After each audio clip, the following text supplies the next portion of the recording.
poor girl mistook the millionaire CEO for her Uber driver. Now he can't get her out of his head. Before we begin, we'd love to know, what country are you watching from? Leave it in the comments.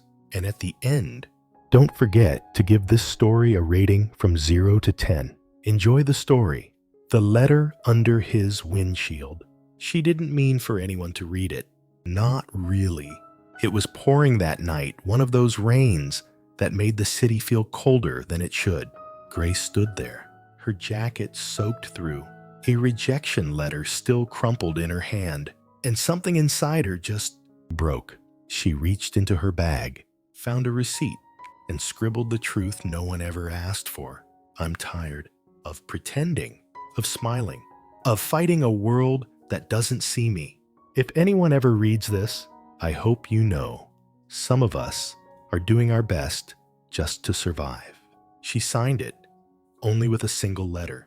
Then she tucked it beneath the wiper of the nearest black car and walked away before her tears could outpace the rain. What she didn't know was that the man who'd find her words was the billionaire no one dared speak to, and that, after reading her letter, he wouldn't be able to forget her. Not for a single night. Not for the rest of his life. The letter that should have been forgotten. She didn't even know his name.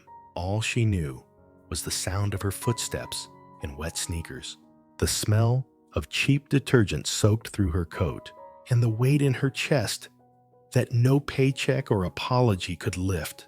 Grace Miller hadn't meant to stop walking, but something about that car, black, spotless, motionless, in front of the bakery she couldn't afford to step into, made her pause. She reached into her tote bag, hands trembling from the cold, and pulled out the only thing she could find, a coffee receipt from 3 days ago, with a grease stain in the corner. Then, in the dark, under the weak flicker of a street lamp, she wrote, "To whoever owns this car, I don't know you, and maybe that's the point. I'm tired. Tired of pretending I'm okay. Tired of being told I'm strong when I'm just surviving. Tired of being invisible in a world full of noise. If you ever read this, don't feel sorry for me. Just remember that someone out here was trying her best, even when it wasn't enough." She didn't sign her name, just a single letter. She folded the receipt in half, tucked it gently under the windshield wiper, and walked away before she could change her mind. Behind her, the city kept rushing. People passed by with umbrellas, business suits, and coffee cups that cost more than her daily groceries. No one noticed her. No one ever did. But 30 minutes later, someone did. Dominic Hale had never believed in fate. He believed in data, clean numbers, predictable outcomes. But when he found the note under the wiper of his Bentley creased, damp, and written in the handwriting of someone trying not to fall apart, he didn't throw it away. He read it twice, and for the first time in 5 years, something inside him moved. He didn't know her name. He didn't know her face, but he knew her pain, and he wasn't going to forget her. Not tonight. Not ever. Chapter 1. The letter. The paper was soft at the edges, like it had been folded too many times by shaking hands. Dominic Hale sat alone in his office, the city glittering far below his window, the silence around him heavier than the black leather chair he barely felt anymore. The note lay in his palm, damp at the corners, ink faintly smudged from rain or tears. He read it again. I'm tired. Tired of pretending I'm okay. Tired of being told I'm strong when I'm just surviving. He didn't know her. Didn't know why this scrap of a receipt had been left on the windshield of his car. Didn't even know what he was doing, still holding on to it. Hours later, like it was something sacred. But he did know one thing. He couldn't throw it away. Earlier that evening, he'd been walking out of a late board meeting, tight tie, quiet rage. The usual. He'd stepped toward his car, thinking only of silence and solitude. That's when he saw it, tucked under the wiper, half soaked, trembling in the wind like it wanted to fly, but didn't know how. He almost ignored it. Probably some parking ticket or another investor pitch disguised as a thank you. But then he read the first line, "To whoever owns this car," and he stopped breathing for a moment. Now, 3 hours later, he sat at his desk while the city spun beneath him, brilliant, busy, and meaningless. The girl who wrote this had no idea he would see it. That made it honest, untouched, real. He folded the note carefully and slid it into the top drawer of his desk, then closed it like a secret. Across town, Grace Miller wiped the condensation from the cracked mirror in her bathroom. She stared at her reflection, eyes tired, cheeks pink from cold, mascara barely hanging on. The kind of face you forget if you're not trying hard to remember.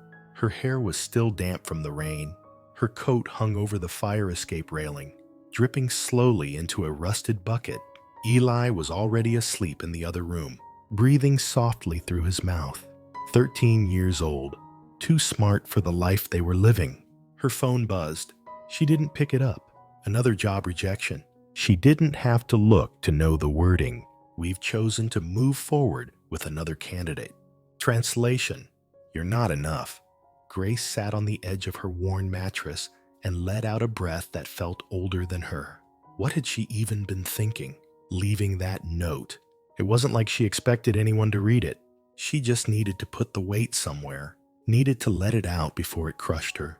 And that car, that stupid, beautiful, perfect black car had looked like it belonged to someone who had everything, someone who'd never felt this invisible.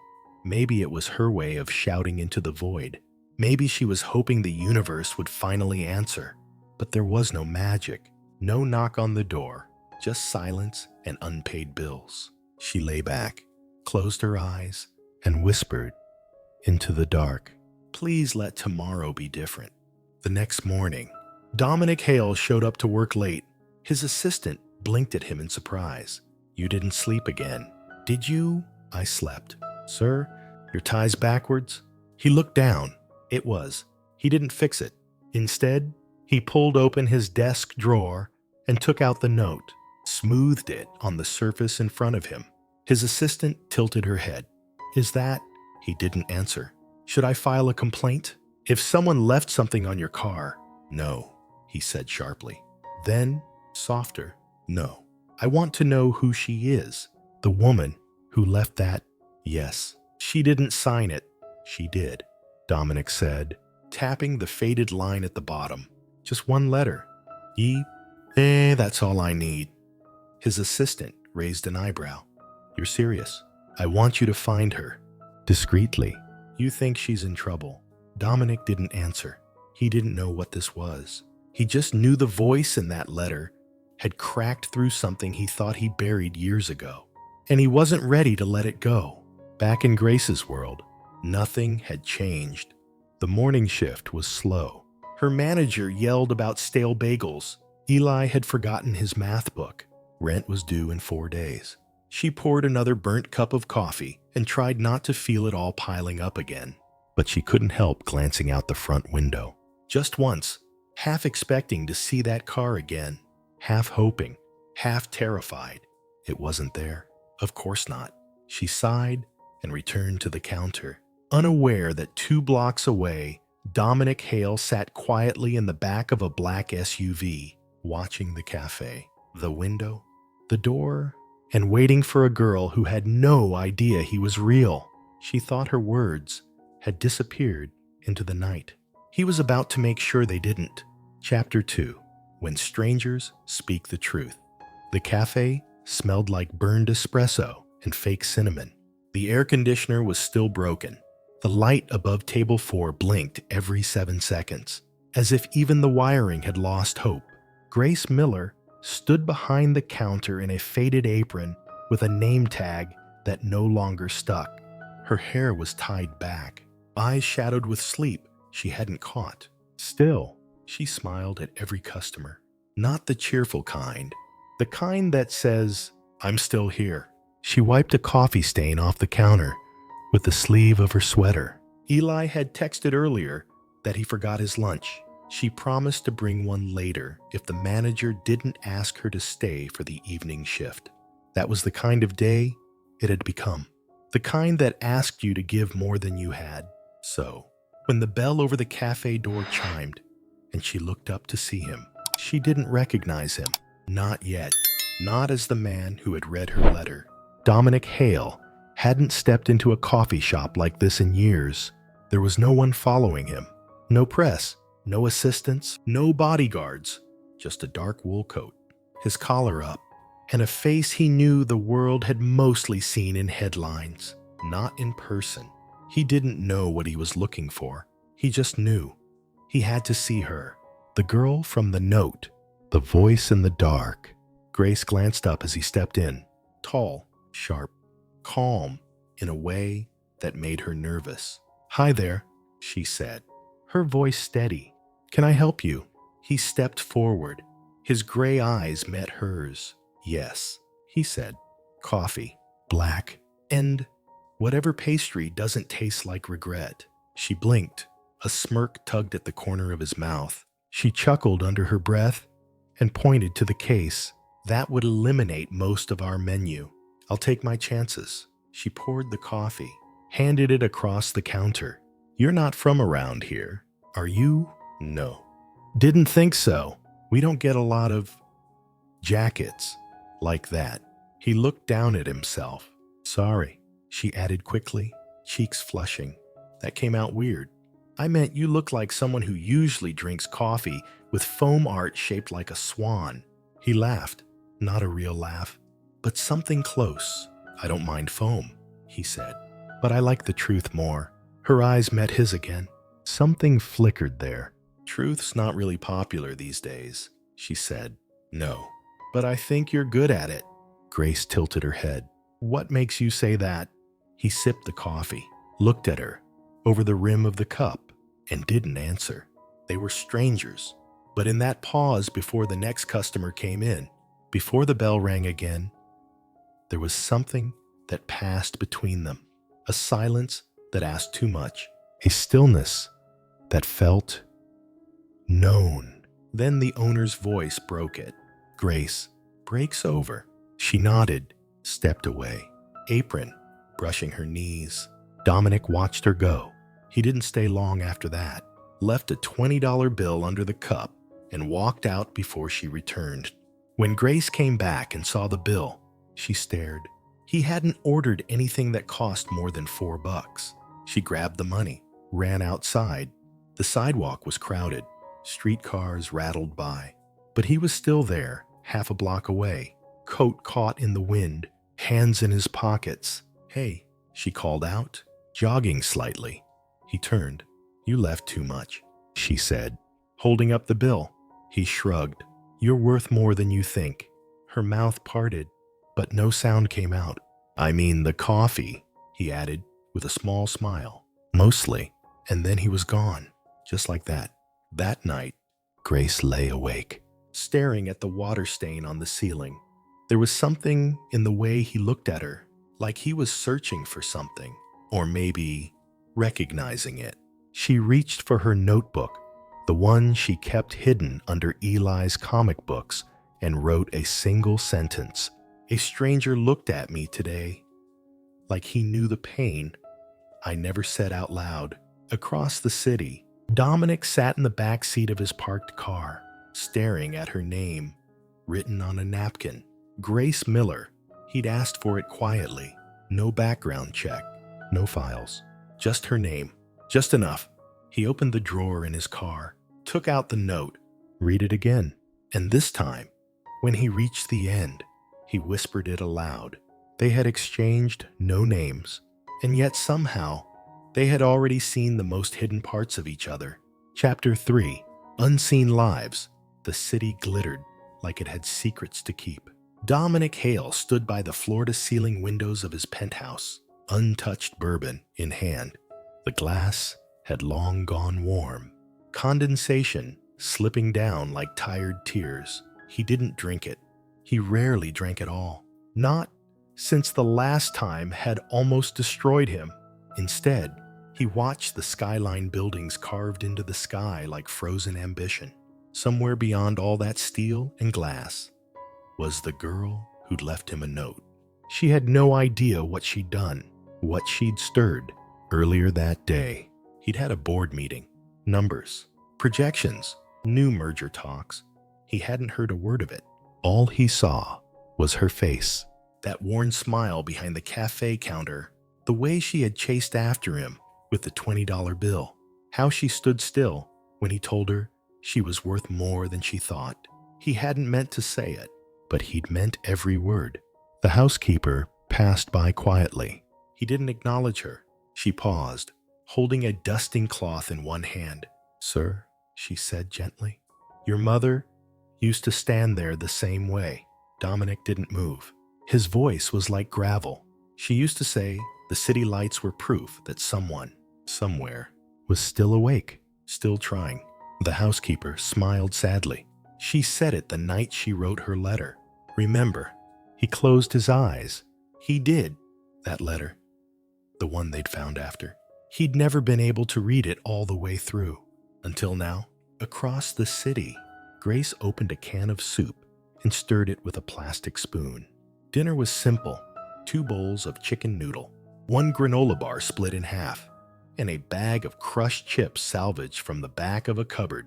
He sat on the floor, hoodie too big for him, doing homework on the coffee table. "You didn't have to skip lunch for me," he said, without looking up. "I didn't." She lied. "I saw the cafeteria bill." "It's okay. You're already doing too much." She sat beside him, touched his shoulder. "You're not a burden, Ellie. I know. You just treat me like I matter more than you." She didn't have an answer for that, because maybe he was right. After Eli went to bed, Grace washed dishes in silence.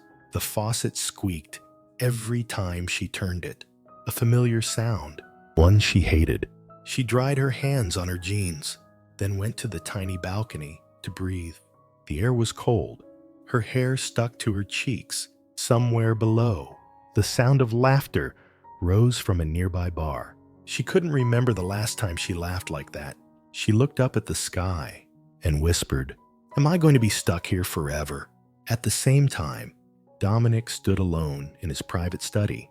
He opened the locked drawer that no one was allowed to touch. Inside, the original letter, the one from his mother. Next to it, now, was Grace's.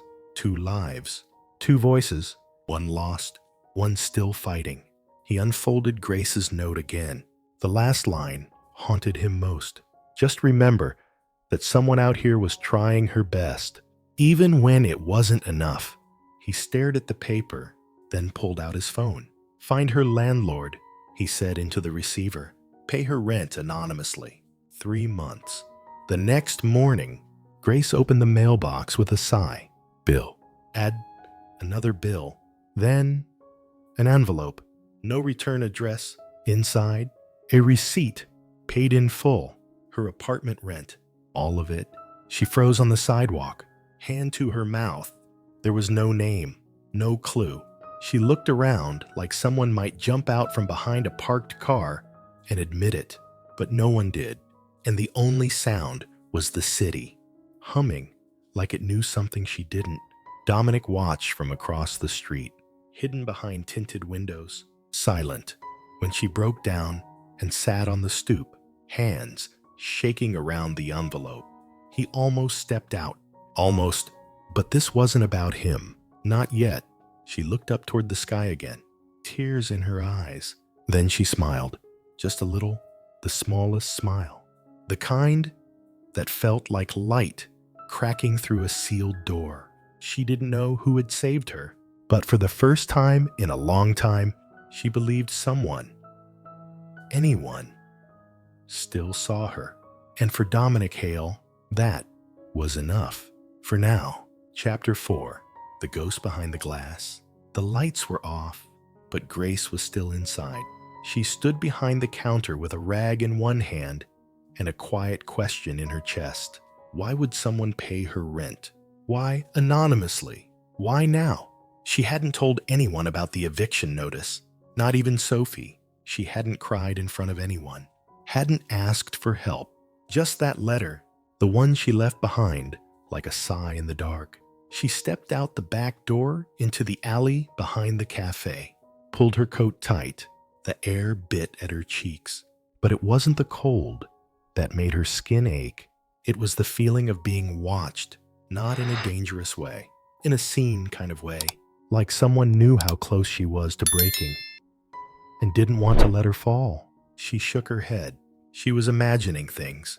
And then he spoke. "I kept your note." Her heart stopped. She turned slowly. Dominic Hale stood there, just a few feet away. No bodyguard, no car, no city between them this time.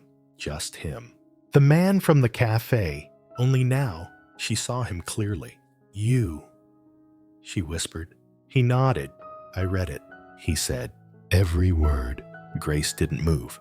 "You're the one who paid." He raised a hand, gently. "You don't have to say thank you." "I wasn't going to." That made him smile. Just slightly. She looked at him, then down at her shoes. "Why me?" Dominic's voice lowered. "Because I remember what it's like to feel invisible." There was something in his tone, something haunted. He stepped forward. "I didn't plan on finding you," he said. "I didn't expect your letter, but it stopped me, made me look up, and I haven't been able to stop looking since." Grace took a shaky breath. "You shouldn't have come. You're a CEO. I'm just..." "Don't finish that sentence." "Why?" "Because I've already read your truth. And you are not just anything." Her throat tightened. She wasn't used to being spoken to like that. She wasn't sure she knew what to do with it. They stood in silence for a few seconds. Two people who had never belonged to the same world. But suddenly, nothing else made sense. She cleared her throat. "So what now? Are you here to fix me?" Dominic's eyes were steady. "No. I'm here because I'm tired of pretending I don't need fixing too." She stared at him, at the man who probably had 1,000 employees waiting on his signature, at the man who looked like every closed door she'd ever stood outside of. And yet, somehow, in this moment, he looked as lost as she felt. "I used to think being untouchable was power," he said quietly. "But lately, I wonder if it's just another way of being alone." Grace looked away. The street light flickered above them. She almost said something, then didn't. She couldn't. Instead, she walked past him, stopped at the sidewalk's edge. He followed, and when she finally turned back to him, she asked the question she didn't know she needed to ask. "What do you see when you look at me?" Dominic didn't blink. A mirror. Later, she didn't remember what made her say yes. Yes to coffee. Yes to sitting on the rooftop above the cafe. Yes to that hour where nothing moved but the wind. He didn't touch her, didn't ask her to. He just sat beside her, their shoulders a breath apart. "You said something in your letter," he murmured. "That stuck with me." "What part?" "I'm tired of being strong when I'm just surviving." She nodded. "I wrote that fast. Didn't think anyone would actually see it." "I did." Grace looked up at the stars. They were barely visible between the buildings, but they were still there. "Why did you keep the letter?" Dominic hesitated. Then, "Because my mother once wrote one like it." Only hers was the last thing she ever wrote. Grace's breath caught. She didn't ask anything more. She just let him sit there in the silence he'd been carrying alone. They stayed like that for a while, not touching, not talking, just existing beside each other in the kind of stillness that didn't feel empty. And when it was time to go, he walked her down the stairs, paused at the back door. "I'm not here to make you feel indebted," he said. "I'm just here." She nodded. But before she closed the door, she said quietly, "No one's ever just been there. Not for me." His eyes softened. "Then let this be the first time." She closed the door between them. But for the first time in a long time, she didn't feel like she was on the other side of the glass anymore. Chapter 5. The Rules of the Rich. The invitation was black, heavy paper, embossed letters that shimmered faintly under the kitchen light. Grace held it between two fingers like it might burn her. Formal attire. Black tie. Private car will arrive at 6:30 sharp. It didn't say what she was supposed to feel. She set it down beside the stack of unopened bills and poured cold coffee into a chipped mug. The contrast made her laugh bitter, quiet. This was not her world. Silk gowns and champagne towers and conversations that only existed in boardrooms or books. She wasn't elegant. She didn't glide when she walked. She didn't wear shoes that whispered across marble floors. She wore boots with salt stains. She drank dollar store tea. She knew how to fix a clogged sink with a coat hanger. And yet, at 6:10, she pulled on the only black dress she owned. The one from her cousin's wedding. Short sleeves, no label, a small snag at the hem. She fixed it with a safety pin and red lipstick she hadn't used in 2 years. Sophie called just before the car arrived. "Are you sure about this?" she asked. "No." "Then why are you going?" Grace looked out the window at the car waiting below. Tinted, gleaming, quiet as a secret. "Because someone saw me once," she said, "and I want to see what he sees." Dominic Hale adjusted the cuffs of his suit jacket in the back seat of the car. He hated these events. The foundation gala was supposed to be about charity, but it always turned into a contest of wealth. He knew what they'd say when he walked in with her. He knew the questions, the looks, but tonight wasn't about them. Tonight, it was about proving to himself, more than anyone, that something real could exist outside his glass towers. When the car pulled up, he stepped out and opened the door before the driver could. Grace emerged slowly, and for a moment, all the city lights blurred behind her.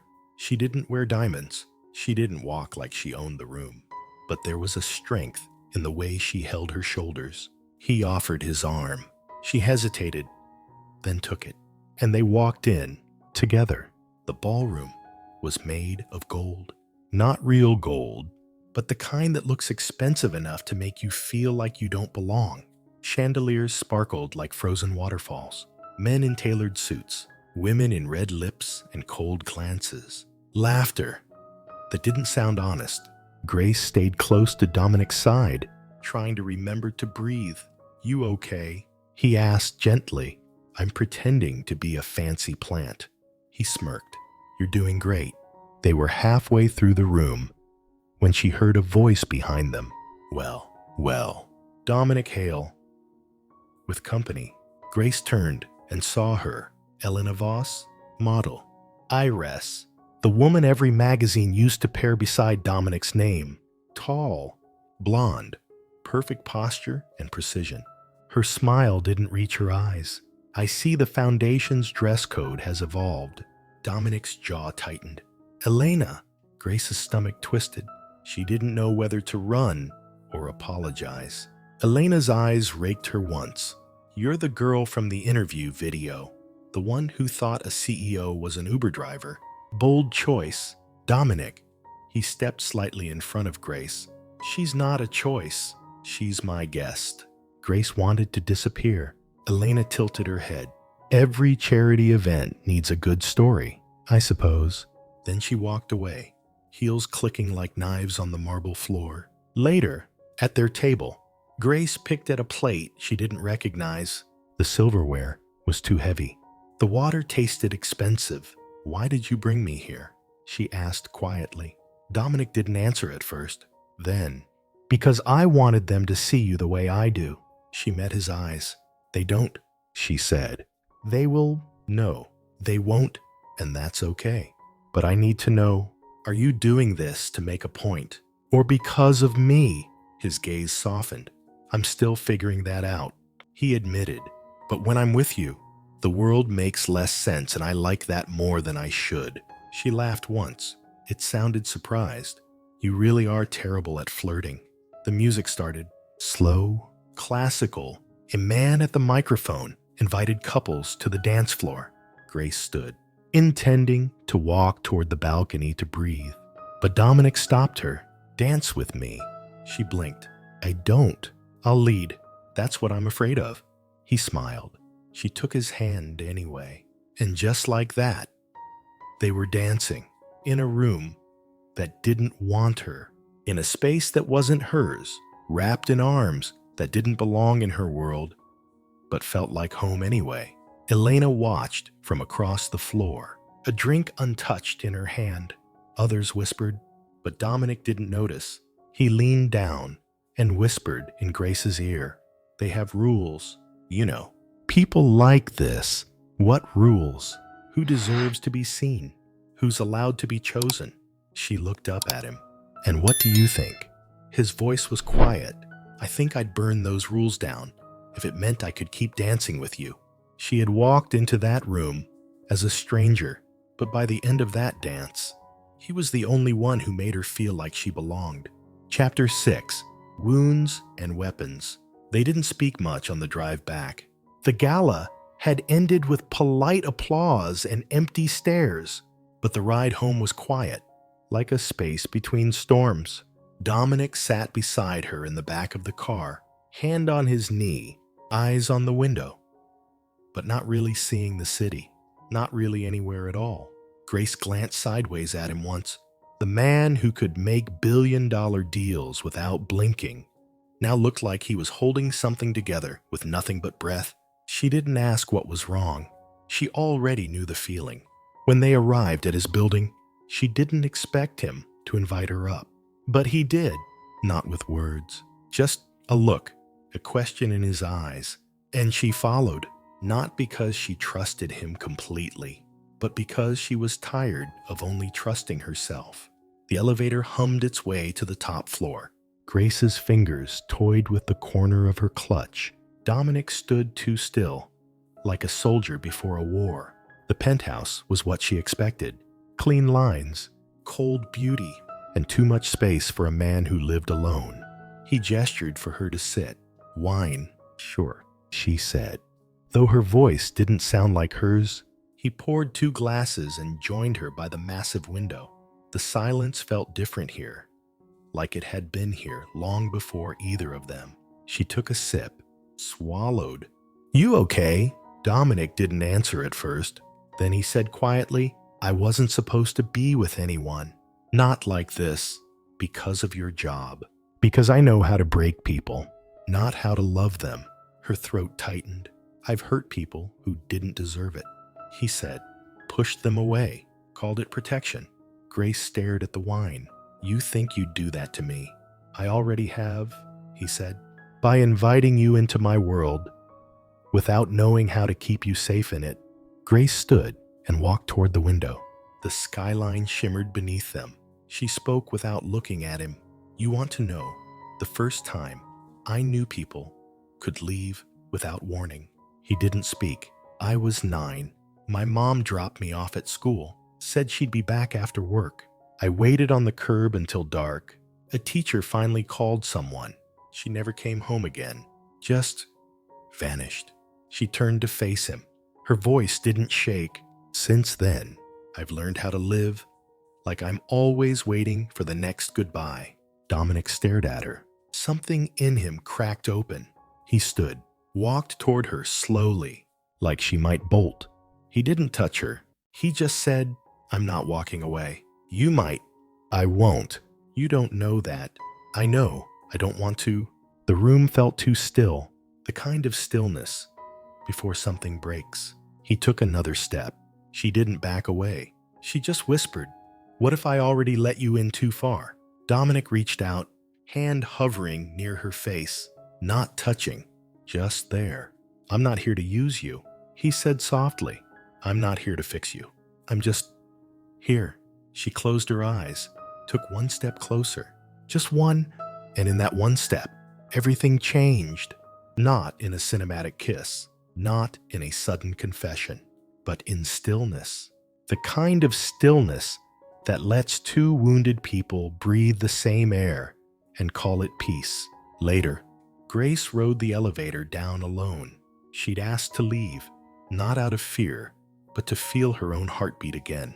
He'd understood, didn't ask her to stay, didn't try to kiss her, and somehow that made her trust him even more. At the stairwell of her apartment building, she sat down on the cold concrete steps. Her phone buzzed. A voice message from Eli.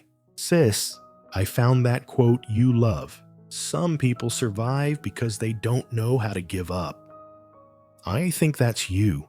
She smiled through a single tear, not because she was broken, but because maybe she didn't have to survive alone anymore. At the same time, Dominic stood by the window, staring at his own reflection. But for once, he didn't just see a ghost in a suit. He saw the man who told Grace he wouldn't walk away. And he knew now he couldn't. Two people, one rooftop confession. No promises, but for the first time, no more running. Chapter 7. The Fall Before the Rise. It started with a photo, blurry, taken from behind, but unmistakable. Dominic Hale, hand brushing Grace's waist, guiding her into the gala. By morning, it was all over the business blogs. CEO spotted with former waitress sources say it's not just PR. And under that, insiders claim she lives in a walk-up apartment with a teenage dependent. Is this the Cinderella story? Or a crisis in the making? Grace saw it during her lunch break. Her phone vibrated with 3 missed calls and 2 voicemails. One was from her landlord. The other was from a journalist. Across town, Dominic was staring at the same headline in the boardroom. The directors sat in silence, brows furrowed. "She's not the issue," Dominic said flatly. "It's not about her. It's about you." One board member shot back. "The narrative is spinning." "Dominic, you're too smart to pretend this doesn't matter. I don't care what the media thinks. You should," Elena said, entering without knocking. "Because the stock dropped 3% this morning. Investors are nervous. That makes me nervous." Dominic's fists curled under the table. "Don't you have another gala to slither through?" he said coldly. Elena walked to the screen and tapped the headline. "This isn't about gossip. It's about credibility. You're Dominic Hale. You don't get to make public mistakes without taking down everything with you. Loving someone isn't a mistake." Silence. Everyone froze. He hadn't meant to say it. Not like that. Not yet. But it was the truth, and it hung in the air like thunder before a storm. At the cafe, Grace was wiping down a table when the first customer mentioned it. "You're the one from the news." "Right. The CEO's charity case." She froze. Her hands stilled.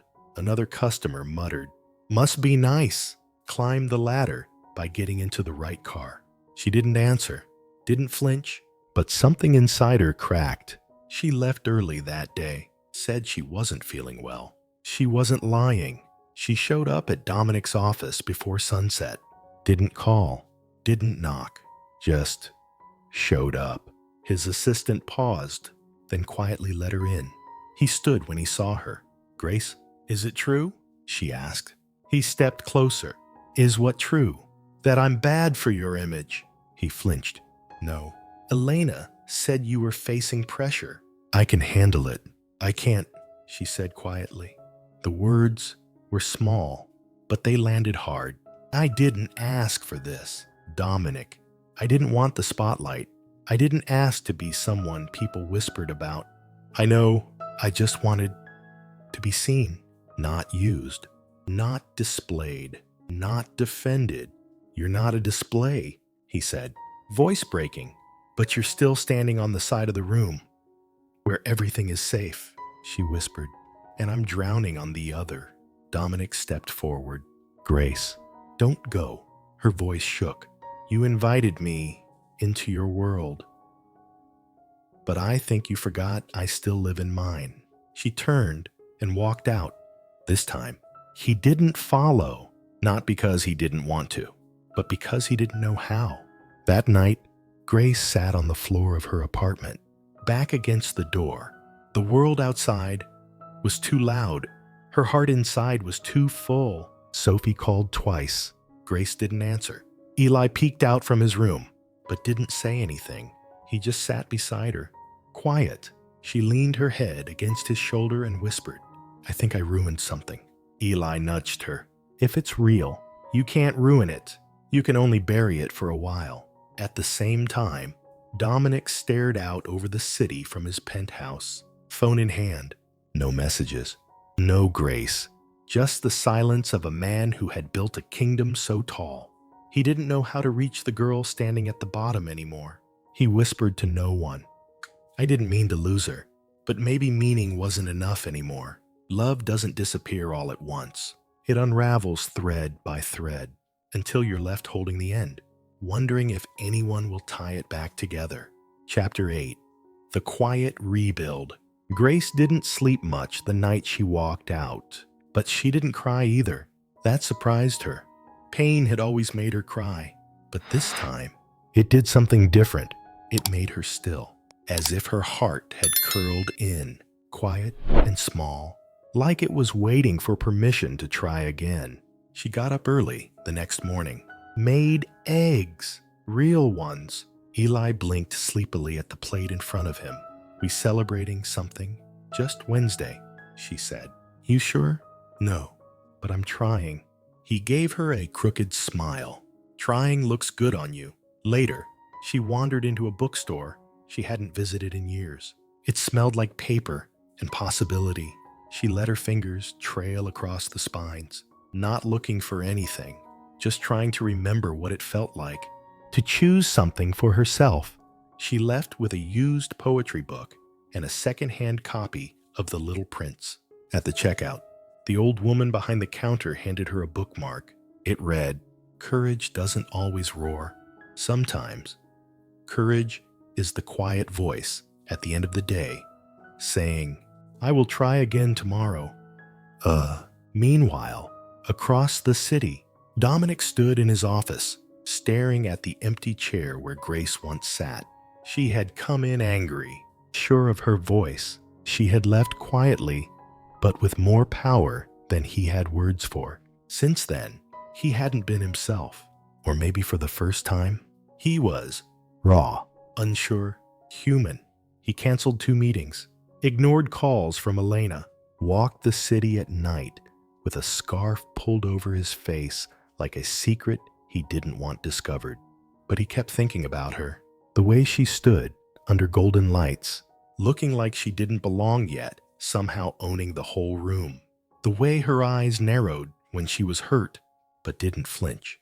The way she told him, "You invited me into your world, but I still live in mine." And he realized something. He hadn't lost her because she didn't fit in. He'd lost her because he never tried to step into her world. Grace went back to work, quietly. No headlines, no curious customers, just the hum of the espresso machine and the soft clink of cups on saucers. Sophie came by during her lunch break. "You okay?" "I'm adjusting to life without Mr. Suit and Regret." Grace looked out the window. "He didn't regret me, just didn't know how to keep me." Sophie sat beside her. "Then maybe the next chapter isn't about being chosen," she said, sipping her tea. "Maybe it's about choosing yourself." That night, Grace found the letter she had written months ago, but never mailed. It was addressed to her future self. She had scribbled it during one of the loneliest nights. "You're not invisible. You're not replaceable. One day, someone will see you and stay. Until then, keep walking. Keep choosing the light, even when it feels miles away." She folded it, put it in her wallet, not as a wish, but as a reminder. Across the city, Dominic stood outside her apartment building. Didn't go in, didn't call. He just looked up at the window with the soft yellow glow and knew she was in there, rebuilding, without him, but maybe not forever. Maybe just for now. Love doesn't always come back with flowers and grand speeches. Sometimes it just waits in the quiet, ready to rise when 2 broken hearts remember that even separate paths can still lead home. Chapter 9. Finding her in the silence. The bookshop smelled like home. Not the one Grace had grown up in, but the one she'd been searching for. She was shelving books for Mr. Porter, the elderly owner who walked with a limp and told stories that never ended where they started. It wasn't glamorous. It didn't pay much, but it felt real, Miss Grace, he said from the back. You've got mail, she frowned. She hadn't used this address for anything, but he handed her a small envelope. Cream-colored, heavy paper, no stamp. Just her name in block print. Grace. Inside, Emmanuel Kinamora letter. Meanwhile, Dominic sat in his study, desk cluttered, tie undone. He had written the letter 4 days ago and rewritten it 3 times, but he couldn't say it out loud, not yet. So he had left it where he knew she'd find it, not at her door, not at the cafe, at the bookstore, the one she went to. When the world got too loud, he'd followed her there once, not to intrude, but to understand. And in that silence, he saw her more clearly than he ever had. The letter, Grace. I once said I wasn't supposed to be with anyone, that I break things I care about. But I was wrong. The truth is, I was afraid. Afraid that letting someone like you in would make the rest of my world collapse. And maybe it did. But what's left feels more honest than anything I've ever known.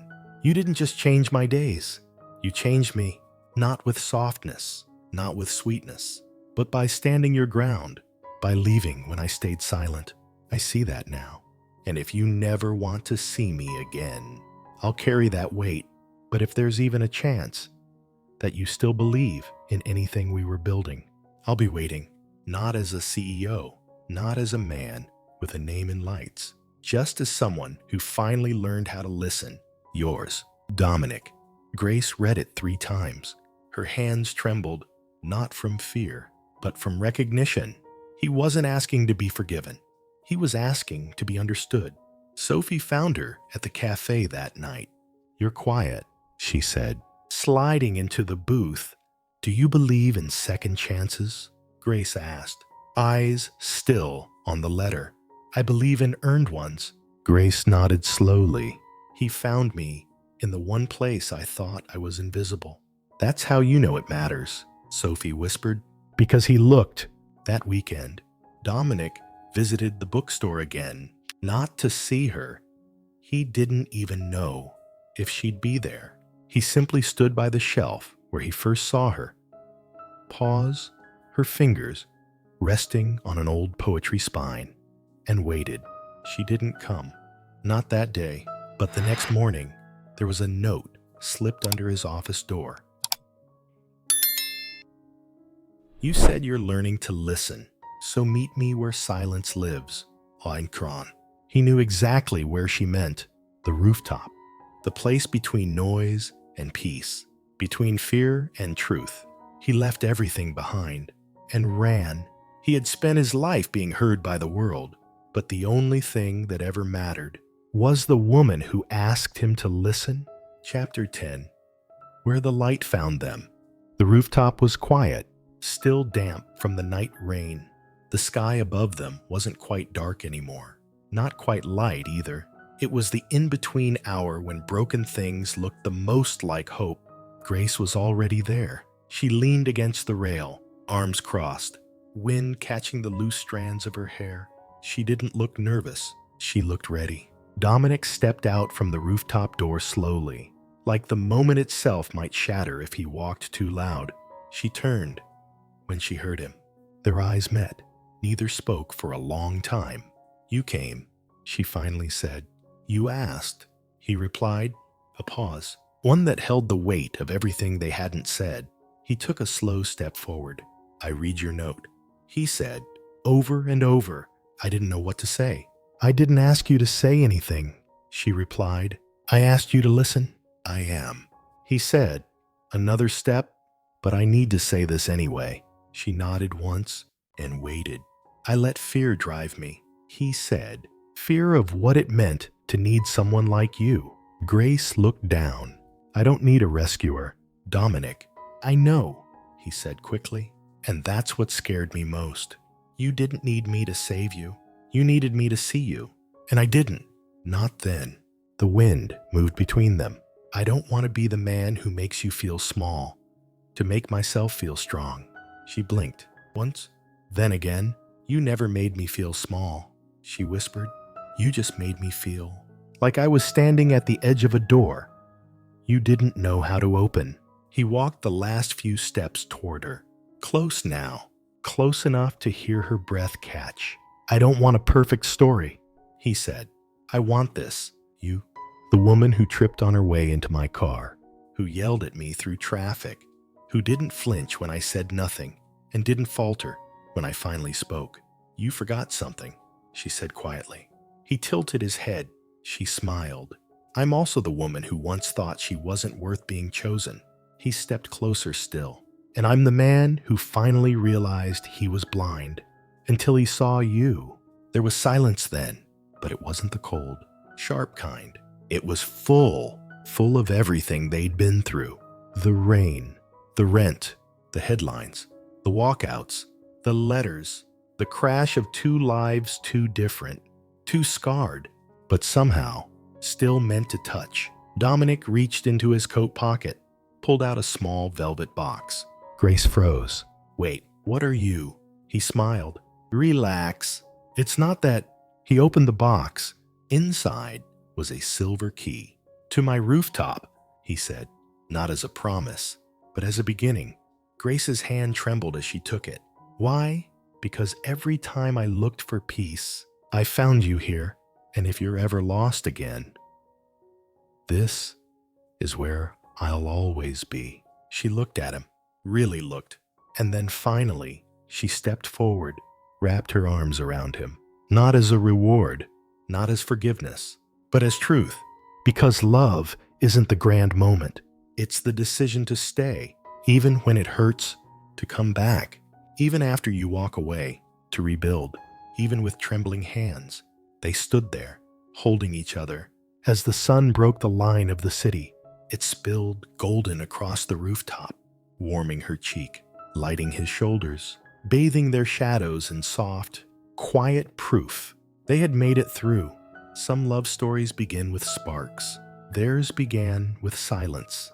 A wrong car, a sharp turn, a girl with mismatched socks, and a man too afraid to feel. But in the end, the light always finds those who stop running. There's something about certain people, the ones you weren't looking for, the ones who crash into your world like a wrong turn, a wrong car, a wrong moment. And somehow, they're exactly right. Grace never dreamed of love with a CEO. She never asked to be seen on a rooftop or whispered about in hallways. She just wanted peace, a place to land, someone who looked her in the eye and stayed. Dominic never meant to fall. He built a fortress around himself, tall enough to shut the world out. But then came a girl with broken shoes, a letter in her hand, and a fire in her eyes. And suddenly, his walls didn't feel like protection anymore. They felt like prison. And maybe that's what real love is. Not perfection, not rescue, but recognition. You see me. You stayed. You didn't fix me. But you didn't run either. So, if you're out there, sitting quietly, with a cracked heart, feeling like no one ever sees you unless you're useful, or charming, or polished, please remember this. Sometimes the most beautiful story starts with a mistake. Sometimes you have to walk out before someone learns how to open the door. And sometimes someone who never learned how to love right will spend the rest of their life learning how to do it just for you. And maybe that's enough. Maybe that's where the healing begins. If this story found you tonight, stay. Stay for the next one. Because the next girl, she's still hiding. And the next man, he's still pretending he doesn't feel. But when they meet, something will shift. And if you're still listening, you just might find yourself in their story too. Subscribe for the next love story. It's already waiting. And tell me in the comments, have you ever met someone who saw you even when you couldn't see yourself? We'd love to hear from you. What did this story make you feel? Drop your thoughts in the comments and rate it between 0 and 10. Subscribe and turn on the bell so you're always updated. More inspiring stories are waiting. Click here to watch them.